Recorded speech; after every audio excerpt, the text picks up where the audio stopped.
No Crescer na Fé deste bloco, nós vamos falar sobre a provação derradeira da igreja.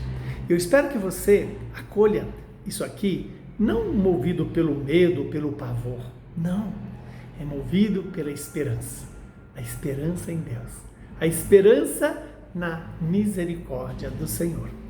Diz o catecismo, lá no número 675, diz que antes do advento de Cristo, a igreja deve passar por uma provação final, que abalará a fé de muitos crentes. A perseguição que acompanha a sua peregrinação na terra desvendará o mistério da iniquidade, sob a forma de uma impostura religiosa, que há de trazer aos homens aparente solução aos seus problemas, às custas do abandono da verdade. E essa impostura religiosa suprema é a impostura do anticristo, isto é, de um pseudo-messianismo em que o homem glorifica a si mesmo em lugar de glorificar a Deus, em lugar de glorificar o seu Messias que veio na carne. Vamos esclarecer bem esse parágrafo 675, porque o que a igreja está dizendo, e não é para causar em nós nenhuma sensação de pavor, mas despertar em nós o zelo pela vida eterna. Ora, quando diz que antes da vinda definitiva de Jesus, a igreja vai passar por uma provação final. E em que consiste essa provação final? Que vai abalar a fé de muitas pessoas que dizem crer em Deus, A perseguição que acompanha a sua peregrinação na terra desvendará a falsidade, a mentira do mistério da iniquidade. Então, essa perseguição, primeiro, é uma forma de provar aqueles que se dispõem a crer em Jesus. Vem cá, a minha fé é por conveniência ou é por convicção? A minha fé é equivalente à crença natural ou uma fé madura, uma fé cristã verdadeiramente madura? E quando diz que a perseguição que acompanha a peregrinação da igreja, na terra da igreja, mostrará a maldade do mistério da iniquidade, ou seja, a maldade do demônio. Porque se nós observarmos bem, o demônio se apresenta no mundo hoje como aquele que promete felicidade. E qual é o conceito de felicidade do mal? É a felicidade reduzida ao prazer. Acontece que o prazer tem seu limite. A satisfação da carne tem seu limite. Nós não fomos criados para o prazer, meramente o ter prazer. Nós somos criados para viver no amor. E o amor inclui a dor, o sofrimento, mas inclui a vitória definitiva. Então, quando diz para nós que essa perseguição na terra desvendará o mistério da iniquidade, é que o mal vai realmente se apresentar como mal, e não do jeito que hoje ele apresenta, através do consumismo, através da idolatria ao ter, ao prazer, da idolatria a uma vida só terrena. Então, essa perseguição, ela vai gerar uma impostura religiosa, ou seja, um abandono da fé, um abandono de Deus. E há de trazer aos homens e aí é a perversidade do demônio, que apresenta para o homem uma falsa solução para os seus problemas, à custa, por exemplo, de abandonar a verdade. Quantas vezes o mundo nos apresenta soluções para nos fazer felizes, desde que nós abandonemos a verdade? Qual verdade? Jesus. O inimigo quer que você, na busca exaustiva do prazer pelo prazer, abandone a verdade, abandone o amor, prefira a mentira e prefira também não só a mentira, mas como uma felicidade reduzida a um prazer frágil, um prazer incapaz de realizar o coração humano. E quando nos diz, em que consiste essa essa ação do anticristo. O anticristo é aquele que apresenta um falso messianismo, que apresenta uma solução para os problemas do homem pautado só no dinheiro, no prazer, no ter. E este é um grande engano.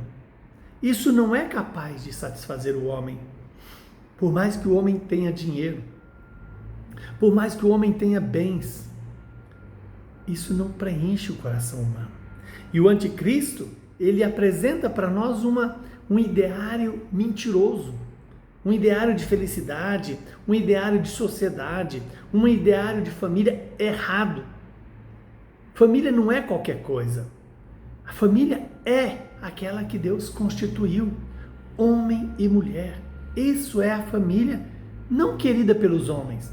A família não é uma instituição do Estado, não é uma instituição da religião, é uma instituição divina. E como tal, essa família é sagrada. Atacar a família é atacar o coração de Deus. É atacar aquilo que é mais importante depois de Deus. Porque é na família que a vida é gestada, é na família que a vida é educada, é na família que a vida é amada. Fora da família, o que nós temos? A morte, a violência, né? O despreparo. Então, que Deus nos conceda a graça de não cair na artimanha do falso messianismo ou do anticristo. O anticristo é tudo aquilo que vai contra Jesus. E aí nós podemos elencar aqui as ideologias. São formas do anticristo propor as mentiras dele, né? Quando você diz que você é o que você quer ser, do ponto de vista de postura, de ações, você está negando a sua natureza. Eu sou aquilo que Deus me fez ser. Eu não posso querer brincar de Deus, né? Ah, não, agora quem define o meu ser sou eu. Opa, você define o seu agir, mas o seu ser já está definido. Foi criado por Deus, foi amado, é amado por Deus. Então, vamos lembrar o que o Catecismo nos fala no número 676. Esta impostura anticrística de esboço no mundo, toda vez que se pretende realizar na história a esperança messiânica, a qual só pode se realizar para além dela, por meio do juízo escatológico. Mesmo em sua forma branda, a Igreja rejeitou esta falsificação do reino vindouro sob o nome de milenarismo, né? Sobretudo sob a forma política de um messianismo secularizado, intrinsecamente perverso. Ora, o que o catecismo está dizendo isso aqui? Dizendo para nós que essa impostura, ou seja, essa falta de postura do anticristo, né, mostra para o mundo um mundo diferente daquele que Deus quis. O homem que quer ser mais inteligente do que Deus, o homem que pensa que pode definir o seu futuro. Então, a igreja só entrará na glória do reino por meio dessa derradeira Páscoa, em que se seguirá o seu Senhor na sua morte e na sua ressurreição. Olha que coisa bela, né? Todo cristão deve lembrar, a morte não é o ponto final nosso. Nós somos criados para a eternidade, com Deus e em Deus. O reino não se realizará, portanto, por um triunfo histórico da igreja, segundo um progresso ascendente, mas por uma vitória de Deus, segundo a derrota do mal. É Deus que vai vencer o mal. A vitória de Deus já está realizada. Agora ela precisa se tornar histórica na minha vida e na sua vida, né? Então, o triunfo de Deus sobre a revolta do mal assumirá a forma do juízo final. Depois do derradeiro abalo cósmico deste mundo que passa. Lembremos quando Santa Teresa fala, né? Tudo passa, só Deus permanece. Que Deus nos conceda essa graça de nunca perder a esperança no Deus vivo e santo, o Deus que salva, o Deus que santifica, o Deus que nos dá um sentido novo para a nossa existência. Crescer na fé é deixar a salvação realizar-se em nós.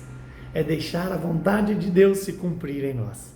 Crescer na fé é não ter medo das tribulações, porque sabemos que Deus está em nós e conosco. E se Deus está conosco, claro, como é que Deus pode ficar em mim? Na medida que eu cuido bem da minha oração pessoal, cuido bem do alimentar dos sacramentos, cuido bem de conviver com meus irmãos, cuido bem de ser imagem e semelhança de Jesus. Que Deus Todo-Poderoso nos abençoe e nos faça crescer todos os dias na nossa fé, conhecendo a verdade e deixando a verdade pautar o nosso comportamento, a nossa inteligência e a nossa vontade. Que o Deus Todo-Poderoso nos abençoe, hoje e sempre.